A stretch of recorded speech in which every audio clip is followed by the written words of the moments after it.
최근 눈부신 활약을 선보이고 있는 손흥민 선수, 득점, 도움을 가리지 않고 기록하면서 현재 득점 순위 2위에 올라있죠. 그러다 보니 손흥민 선수의 앞으로의 활약과 그와 함께 득점왕 경쟁을 해나가는 프리미어리그의 공격수들에게도 많은 관심이 쏟아지고 있는 상황인데요. 최근 90미닛에서도 프리미어리그 공격수 탑10을 소개하기도 했습니다. 이 자료와 함께 득점, 도움, 이번 시즌의 활약, 그리고 최근의 활약까지 고려해서 프리미어리그 공격수 7명을 선정해봤는데요. 21-22 시즌 겨울 이적 시장에서 이적한 선수들은 제외되었음과 이 영상에서 선수들을 소개해드리는 순서가 순위가 아니라는 것을 말씀드리면서 영상 시작하겠습니다. 그럼 프리미어리그 공격수 탑7 지금 시작합니다.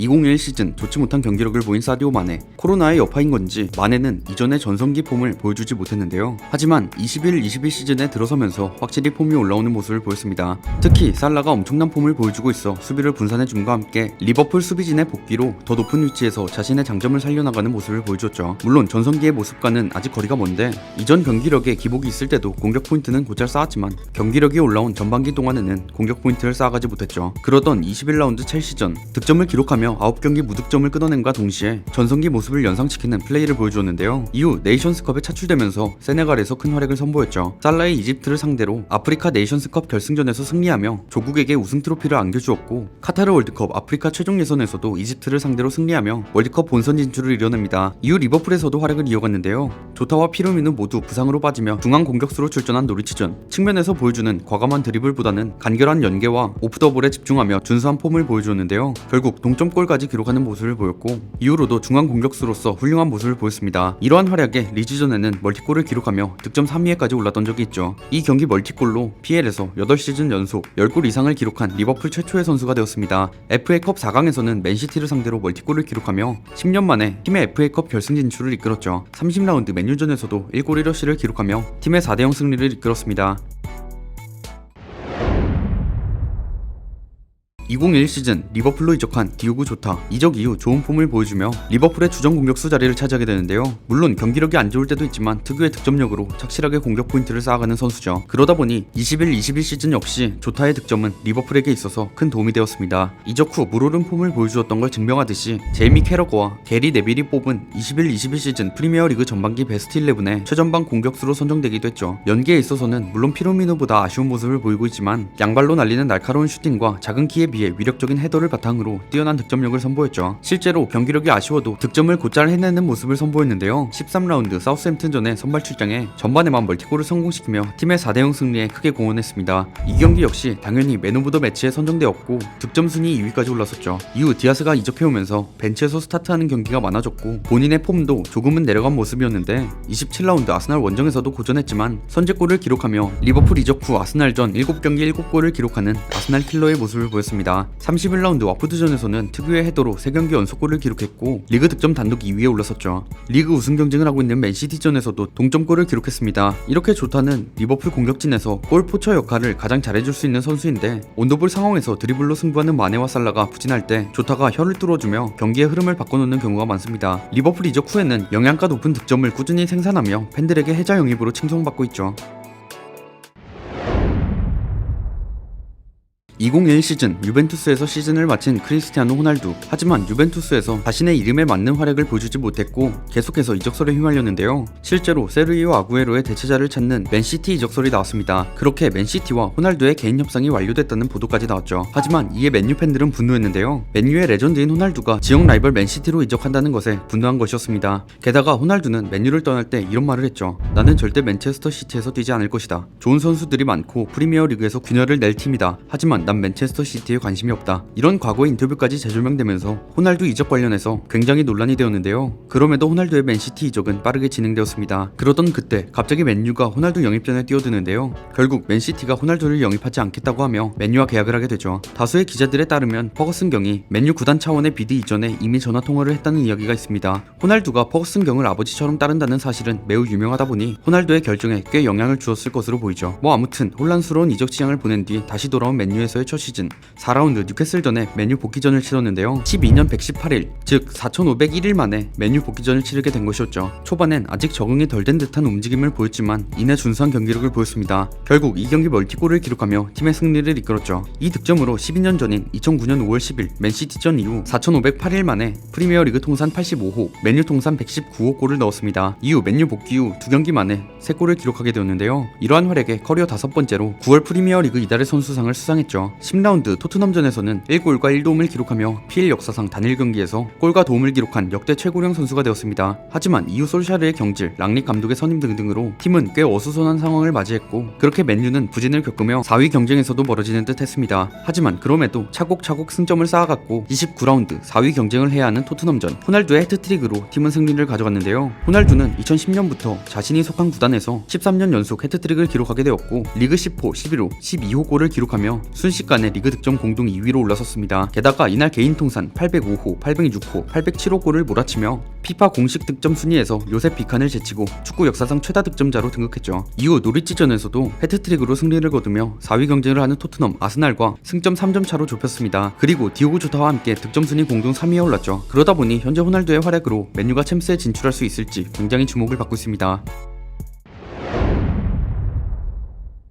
어린 나이지만 프리미어리그 탑급의 활약을 선보이고 있는 필 포든, 2021 시즌 엄청난 활약을 선보이는데요. 제이미 캐러거, 게리 네빌이 선정한 2021 시즌 EPL 올해의 팀에 동시에 선택받을 정도로 엄청난 활약을 펼치며 팀에 큰 공헌을 했죠. 게다가 프리미어리그 올해의 영플레이어와 PFA 올해의 영플레이어를 수상했는데 챔피언스 리그에서도 활약을 선보이며 시즌의 스쿼드에 포함되었습니다. 이렇게 맨시티의 주요 자원으로 자리잡은 필 포든, 상징성 있는 선골 유수로 구단과 팬의 애정도 듬뿍 받고 있는 선수인데요. 그러다 보니 맨시티가 포든에게 장기 재계약을 제안할 것이라는 기사도 나왔죠. 결국 주급 15만 파운드의 조건으로 2027년까지 계약을 연장했습니다. 그렇게 재계약을 한 뒤 기분 좋게 시작한 21-22 시즌 카라바오컵 위컴전에서 시즌 처음으로 선발 출전해 1골 2어시를 기록하며 좋은 시작을 보였는데요. 이후 7라운드 안필드 원정에서 리버풀의 제임스 밀러를 압도하는 활약을 선보입니다. 결국 후반 동점골을 기록해 맨 오브 더 매치에 선정되었죠. 이후로도 좋은 경기력과 공격 포인트로 맨시티 공격을 이끌었는데요. 결국 다수의 언론에서 프리미어리그 전반기 베스트 11에 선정되었습니다. 28라운드 지역 라이벌 맨유전에서는 맨유 진영 페널티 박스 안을 아예 박살내는 활약을 선보이면서 팀을 승리로 이끌었고 챔스 8강 AT 마드리드전 역시 좋은 모습으로 어시스트를 기록해 사람들의 찬사를 받게 되죠. 그리고 32라운드 리버풀전, 물론 이 경기에서 공격 포인트를 기록하진 못했지만 리버풀 킬러로서의 모습을 보여줬습니다. 이러한 활약에 현재 맨시티 공격에서 핵심으로 자리잡고 있죠. 시즌 초반 부진을 딛고 다시 좋은 경기력을 보여주고 있는 해리 케인. 시즌 초반에는 맨시티 이적 불발로 부진을 겪었었는데요. 사실 이전 시즌은 2021 시즌 커리어 하이라고 불릴 만한 시즌을 보냈습니다. 물론 팀 성적은 좋지 못했지만 손흥민과 함께 PFA 올해의 팀에 선정되기도 했고 득점왕과 도움왕을 모두 석권할 정도로 대단한 시즌을 보냈죠. 하지만 이러한 활약을 보여준 케인은 21-22 시즌이 시작하고 놀라울 정도로 부진합니다. 맨시티로의 이적 사가로 인해 프리시즌 불참했고 결국 이로 인해 시즌을 제대로 준비하지 못했는데요. 결과적으로 이적도 실패하면서 선수 개인적인 멘탈에도 상당한 타격을 입은 것으로 보였습니다. 본인 커리어 사상 최악의 출발과 함께 리그 8라운드가 되어서야 첫 골을 넣었죠. 물론 누누의 전술이 케인에게 영향을 준 것도 있지만 1대1 찬스도 여러 번 놓치고 실점의 빌미까지 제공했다 보니 단지 감독의 전술이 문제라고 보긴 힘들었죠. 8라운드 득점을 기록했음에도 그의 부진은 계속되었는데요. 여전히 리그에서는 한 골만 기록하고 있고 그의 득점 대다수가 컨퍼런스 리그에서 기록한 득점이었습니다. 그러던 중 누누 산투 감독이 경질당하고 후임으로 안토니오 콘테 감독이 부임하는데요.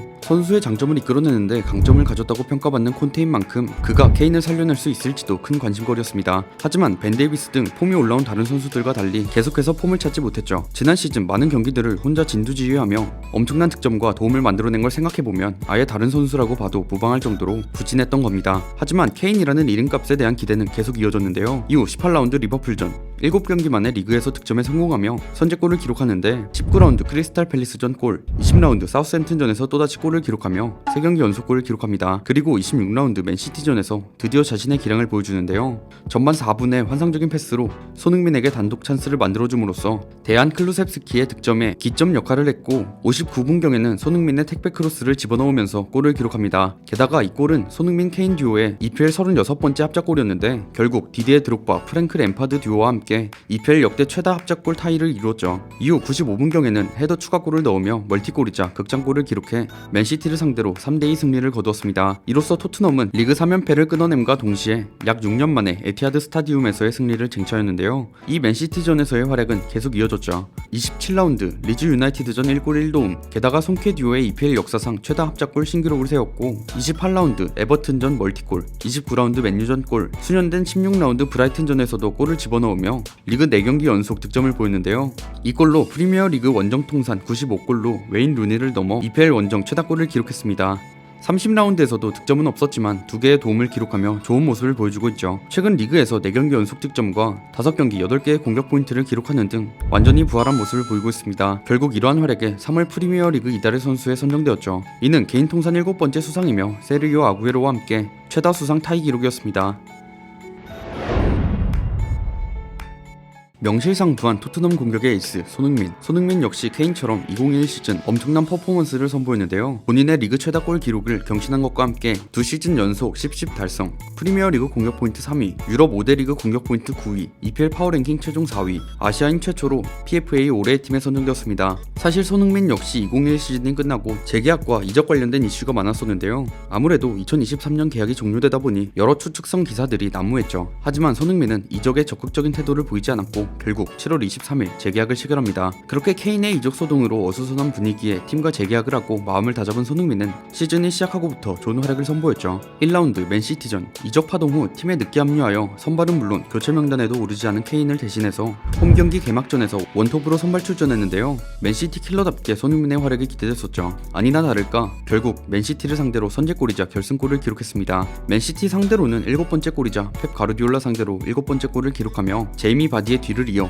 펩 상대 최다 득점자 2위로 올라섰죠. 이후 3라운드 와포드전에서도 선제골을 기록해 팀을 승리로 이끌었는데요. 하지만 누누의 엄청난 전술 덕에 토트넘은 상당히 좋지 않은 경기력을 보였고 토트넘은 거의 손흥민 혼자서 팀을 이끄는 수준이 되었습니다. 해리 케인과 모우라는 부진에서 빠져나오지 못했고 결국 크리스탈 팰리스, 아스날처럼 토트넘보다 약하거나 비슷한 수준으로 평가받는 팀들에게도 무려 3골씩을 내주었죠. 하지만 이렇게 팀이 안 좋은 상황에서도 손흥민은 고군분투했고 결국 7라운드 아스톤 빌라전에서 호이비에르의 선제골에 어시스트하며 3경기 연속 공격 포인트와 토트넘의 3연패를 끊어냅니다. 이번 시즌 PL 6경기 3골 1도움 1자책골 유도로 팀 득점 6골 중 5골에 직간접적으로 관여하고 있는 모습을 보였죠. 이러한 활약으로 영국 BBC 선정 프리미어리그 공식 금주의 팀에 선정되었습니다. 케인, 누누 등으로 인해 혼란스러운 전반기를 보낸 토트넘에서 유일하게 좋은 활약을 보였던 손흥민. 하지만 누누 감독의 막장 전술과 부족한 선수단 장악 능력으로 인해 손흥민 역시 영향을 받았는데요. 그러다 보니 몇 경기 동안 득점을 하지 못할 때도 있었죠. 그런데 10라운드 만에 누누가 경질되고 안토니오 콘테가 새 감독으로 선임되며 폼을 되찾기 시작했습니다. 이후 15라운드 노리치전까지 공격 포인트를 쌓은 손흥민은 2경기 1골 1도움으로 공격 포인트 10개를 돌파했죠. 역시나 팀의 골에 모두 관여했고 엄청난 영향력을 선보였는데 이후 리버풀전, 크펠전에서도 골을 넣어 리그 4경기 연속 골을 기록했습니다. 특히 크리스탈 팰리스전에서의 득점으로 6시즌 연속 프리미어리그 공격 포인트 10개를 달성하게 되었죠. 이렇게 콘테 체제에서도 손흥민은 핵심 선수로 기용되며 팀의 공격을 이끌었는데요.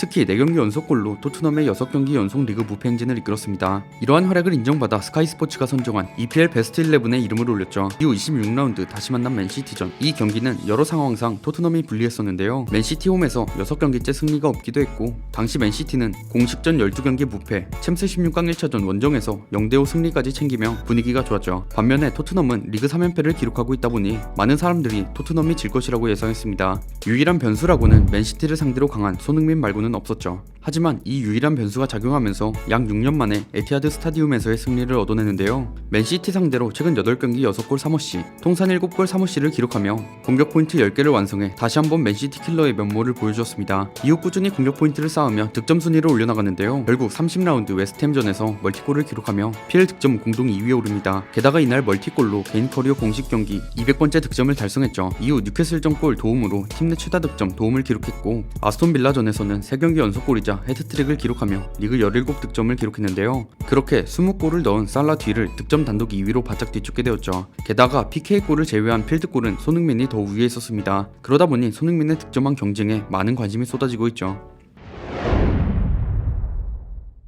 21 시즌 초반 프리미어 리그를 넘어 유럽 최고의 활약을 보여준 모하메드 살라. 사실 살라가 이번 시즌에만 이렇게 활약을 선보인 건 아니었습니다. 지난 시즌인 2021 시즌 역시 수준급의 득점력을 보여주었는데 리그 22골로 한 골 차 리그 득점 순위 2위에 오를 정도로 좋은 활약을 선보였죠. 게다가 저번 시즌이 반다이크, 티아고 등등 리버풀에게 있어서 여러 부상 이슈가 있었다 보니 만약 살라가 없었다면 리그 3위는 물론 챔스 티켓을 따내지 못했을 가능성이 높습니다. 이런 살라의 활약은 이번 시즌에도 이어졌는데요. 17-18 시즌 커리어 하이를 선보였던 때보다 더한 경기력을 보여주었던 건데 먼저 리그 1라운드부터 살라의 득점력이 돋보였습니다. 노리치 시티 원정에서 1골 2도움을 기록한 것이죠. 이때 리버풀의 3득점에 모두 관여했습니다. 그냥 경기를 지배했다고 봐도 과언이 아니었는데 게다가 이 득점으로 프리미어리그 최초 5시즌 연속 개막전 득점이라는 기록까지 세우죠. 물론 그렇다고 해서 살라가 개막전에서만 잘했냐? 그건 당연히 아닙니다. 이후 꾸준히 득점력을 선보였고 7라운드 우승 라이벌 맨시티전에서도 역대급 폼을 보여주었죠. 먼저 마네의 선제골에 어시스트함과 동시에 역전골을 기록한 건데요. 이 살라의 골을 보신 분들은 아시겠지만 프리미어리그 역사에 남을 솔로골이었습니다. 과장 조금 보태서 메시 빙의한 듯한 퍼포먼스로 리버풀의 에이스임을 증명해냈죠.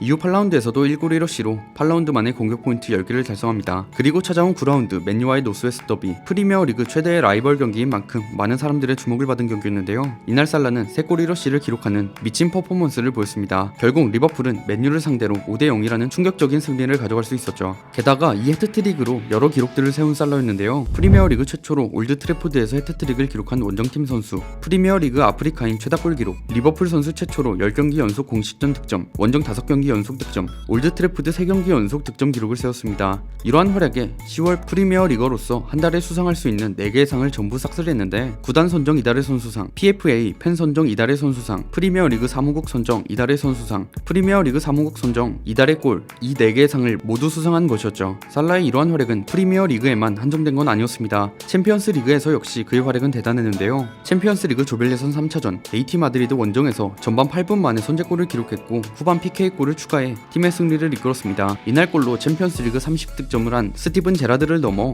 리버풀의 챔피언스리그 최다 득점자로 올라섰죠. 그리고 챔피언스리그 조별 예선 6차전 AC 밀란전에서도 동점골을 기록해 시즌 20호골을 기록했는데요. 이 골로 리버풀에서 5시즌 연속 20골 이상을 기록한 선수가 되었습니다. 이렇게 전반기에 살라는 모든 팬들이 프리미어리그 왕으로 인정할 정도로 압도적인 퍼포먼스를 선보였는데 이전 살라의 커리어 하이 시즌인 17-18 시즌과 비견되거나 혹은 그 이상이라고도 볼 수 있는 경이로운 활약을 보여준 것이죠. 실제로도 전반기까지 17-18 시즌보다 더 뛰어난 공격 포인트 생산을 보여줬습니다. 후반기에도 이런 퍼포먼스를 유지한다면 PFA 올해의 선수상은 물론 리버풀이 시즌 말미에 좋은 성과를 거둘 경우 충분히 발롱도르 후보로 올라설 수 있을 것으로 보이는데 하지만 이후 후반기에 살라는 다소 주춤하는 모습을 보입니다. 물론 전반기에 너무 엄청난 활약을 보였다 보니 더욱 비교될 수밖에 없긴 한데 당시 국가대표 경기에 자주 차출되어 연장 승부를 많이 뛰었고 아쉬운 아프리카 네이션스컵 준우승이나 월드컵 진출 실패 등 체력적으로나 멘탈적으로나 힘들 수밖에 없는 시기였죠. 그렇게 8월 10일 브라이튼전 이후 6경기 동안 골을 기록하지 못했는데요. 그러던 30라운드 맨유전 전반 5분부터 루이스 디아스의 선제골을 돕는 도움을 기록하더니 22분에 골을 넣으며 드디어 무득점 행진을 깨게 됩니다. 이후로도 맨유 선수들을 압도하는 활약을 선보였고 결국 추가골까지 터뜨리며 맨유전 2골 1어시를 기록했죠. 이 두 골로 득점왕 레이스에서 2위와의 격차를 5골로 벌렸고 도움 순위 또한 공동 1위에 올라섰습니다. 이 경기로 부진을 털어냈다 보니 앞으로 살라가 얼만큼의 활약을 더 보여줄지 기대가 되는 상황이죠. 지금까지 프리미어리그 공격수 탑7에 대해 알아보았는데요. 90미닛에서 선정한 프리미어리그 공격수 탑10과 여러 지표들을 토대로 선정했다 보니 여기에 안타깝게 선정되지 못한 선수들이 있습니다. 만약 여러분이 생각하시기에 이 랭킹에 들어가야 하는 선수가 있다고 생각되시면 댓글 남겨주시면 감사하겠습니다. 지금까지 월간베스트였습니다. 감사합니다.